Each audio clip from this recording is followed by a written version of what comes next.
Hello friends. इस video में हमारा जो टॉपिक है वो है कास्ट सिस्टम। अच्छा, कास्ट सिस्टम के बारे में जब हम बात करेंगे तो बेसिकली कास्ट सिस्टम हम बात करेंगे इंडिया के कॉन्टेक्स्ट में। ठीक है, तो हम इस बात को ध्यान दें कि जो कास्ट सिस्टम है वो इंडिया की ही ओरिजिन नहीं है। इस बात को पहले ध्यान दे दें। बेसिकली हुआ क्या कि कुछ लोग थे, ग्रुप ऑफ थे, हर्डर्स थे, जो एंशंट ग्रीक से चले और वो कुछ एडवांस टेक्नोलॉजी कह लीजिए या एडवांस इक्विपमेंट के साथ, हथियारों के साथ तैयार थे वो। और उनको लड़ना आता था, घोड़ेसवारी एकदम अच्छे से आती थी। तो उन्होंने अपना जो एम्पायर था फैलाने के लिए, और उन्होंने एक तरीका अपनाया कि जिसको आज की डेट में हम लोग कहते हैं कॉन्करर कर लिया गया है, या कह सकते हैं कि एरिया को कब्जा कर लिया गया है। तो उन्होंने क्या करा कि वहां से वो शुरू करते हैं अपने जर्नी को, और फिर वो कुछ अपने आगे के एरियाज को विक्ट्री कर लेते हैं, जीत लेते हैं। फिर जैसे ही वो मिडिल ईस्ट में पहुंचते हैं, तो मिडिल ईस्ट में पहुंचते हैं तो वहां पर हमको ये पढ़ने को मिलता है, समझने को मिलता है कि उन्हें तुर्की मिल गया। और क्या हुआ कि तुर्की है, ईरान है, इन सब जगहों पे उन्होंने एरिया को जीता। अच्छा, मिडिल ईस्ट तक आते आते उनके पास जो पॉपुलेशन थी वो बढ़ने लगी। अच्छा, बढ़ने लगी तो बेसिक बाय नेचर है ये कि अगर मेल है तो एक फीमेल अगर रहेगी तो ही पॉपुलेशन इंक्रीज हो पाएगी। तो वो क्या करते थे कि वहां की जो औरतें होती थी किसी भी जगह के जहां से उन्होंने जीता है, औरतों से वो शादी करते थे। और शादी करने के बाद फिर एक परिवार चलता था, बच्चे होते थे उनके। तो हो क्या रहा था कि जो एंशियंट टाइम के जो लोग थे, इनके जो बॉडी कलर था वो था व्हाइट, और मिडिल ईस्ट तक आते आते ये लोग व्हाइट में ही थे। तो डिस्टिंग्विश मतलब भेद करना बहुत मुश्किल था कि कौन लोग वो हैं जिन्होंने बाहर से आके यहाँ के एरिया को जीता है, और कौन वो लोग हैं जो यहाँ पहले से ही रह रहे थे। तो उन्होंने करा क्या कि ग्रुप बता दिए कि ये हम जीते हुए लोग हैं और ये हारे हुए लोग हैं। लेकिन फिर भी कंफ्यूजन होते थे कि कलर सेम था, कोई भी झूठ बोल सकता था। लेकिन जब वो मिडिल ईस्ट से चले और जब वो इंडिया में आए, तो इंडिया का अगर आपने मैप देखा है ध्यान से तो कुछ ऐसा सा एरिया है। तो यहाँ के आप देखोगे तो ये जो राजस्थान का एरिया है ये, तो वहां पे वो आए। तो यहाँ जब वो आए तो देखा कि भाई इंडिया के जो लोग थे उस टाइम पे सिर्फ खेती करना जानते थे। उनको तो ये था कि भाई अपन का आज का खाने का इंतजाम हो जाए, बस अपने को यही चाहिए। तो उस टाइम पे उनकी थिंकिंग ये थी कि अपने को बस खाने को मिलना चाहिए, ये लड़ाई झगड़ा क्या हुए, ये इस तरीके की उनकी थिंकिंग थी। तो उन्होंने, जो लोग बाहर से आए, वो जब देखते हैं यहाँ के लोगों को पता ही नहीं कि लड़ाई झगड़ा की में कैसे पार्टिसिपेट करना है, या कुछ हथियारों का इस्तेमाल भी करा जाता है, जब उनको ये पता ही नहीं है, तो उन्होंने क्या किया, जो लड़ाई लड़ी उसमें वो हार गए। अच्छा, जब वो हार गए तो लोगों को आसान हो गया था फर्क करना कि कौन लोग जीते हैं कौन लोग हारे हैं। अब आप सोचेंगे क्यों? क्योंकि इंडिया के जो लोग थे उस टाइम पे वो थे काले, ब्लैक। क्यों ब्लैक थे? अगर आप अफ्रीका को देखो आज के डेट में, अफ्रीका में लोग जो people, most of the people हैं वो ब्लैक ही हैं। जेनेटिक्स चेंज होने की वजह से अब थोड़ा बहुत उनके रंग चेंजेस होने लगे हैं, नहीं तो वो ब्लैक ही हैं। क्यों ब्लैक हैं?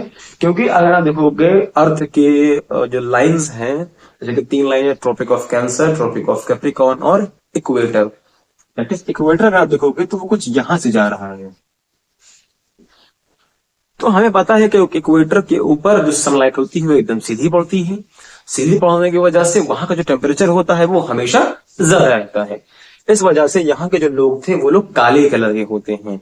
लेकिन जब वो लोग आए तो वो थे गोरे, यहाँ के लोग थे काले। तो यहाँ पे क्या था कि बहुत आसान हो गया था फर्क करना कि कौन लोग जीते हुए हैं और कौन लोग हारे हुए हैं। लेकिन उन्होंने क्या करा, वही काम, वो यहाँ की लेडीज से उन्होंने शादी करना शुरू कर दिया। और फिर जब फैमिलीज बढ़ती गई तो कलर कॉम्बिनेशन, जेनेटिक्स चेंज होने लगे, ब्लैक में भी लोग चेंजेस होने लगे। तो यहां तक आते आते तो कलर में बदलाव हो गया। अच्छा, खास बात ये थी कि यहां तक आते थे उनके पास 3 वर्ण थे, जिसको कहते हैं ना कास्ट सिस्टम में वर्ण आते, 3 वर्ण थे। पहला था कह सकते हैं कि आज के दिन इसको हम लोग ब्राह्मण कहते हैं, तो ब्राह्मण थे। और दूसरा था हमारा क्षत्रिय। और तीसरा था हमारा उस टाइम पर वैश्य। ठीक है। और चौथा जो था वो इंडिया में आने के बाद बनाया गया। इंडिया में आने के बाद क्या बनाया गया? शूद्र। ये 4 कास्ट सिस्टम है। पहला है ब्राह्मण, दूसरा है क्षत्रिय, तीसरा है वैश्य और चौथा है शूद्र। काम क्या क्या थे?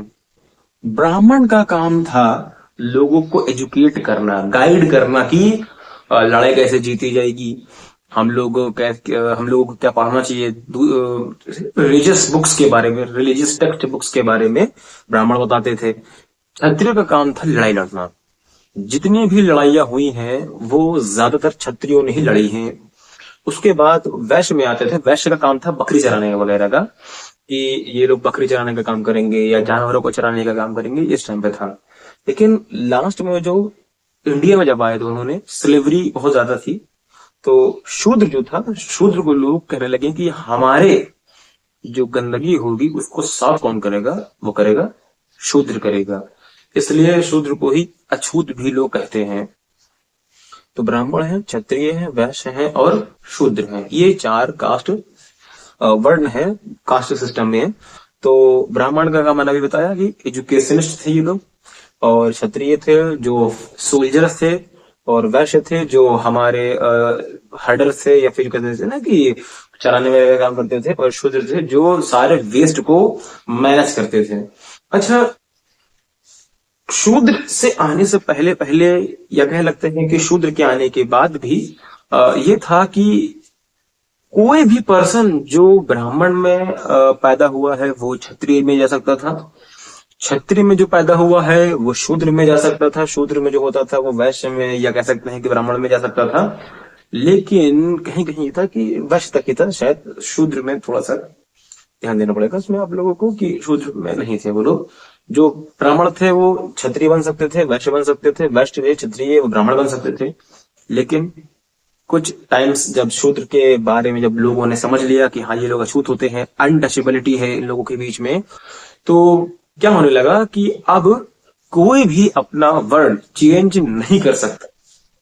जो ब्राह्मण में पैदा हुआ वो ब्राह्मण में ही रहेगा, जो शूद्र में पैदा हुआ है वो शूद्र ही रहेगा। इसलिए इन लोगों को हमेशा हम लोगों ने किस में रखा हुआ है? कह सकते हैं कि एक कैटेगरी में रखा हुआ है। तो कैटेगरी में कौन कौन है, जैसे मैंने आपको बता ही दिया है। तो बॉडी के पार्ट के हिसाब से भी कास्ट सिस्टम को बताया जाता है। जैसे मैं दिखा देता हूँ।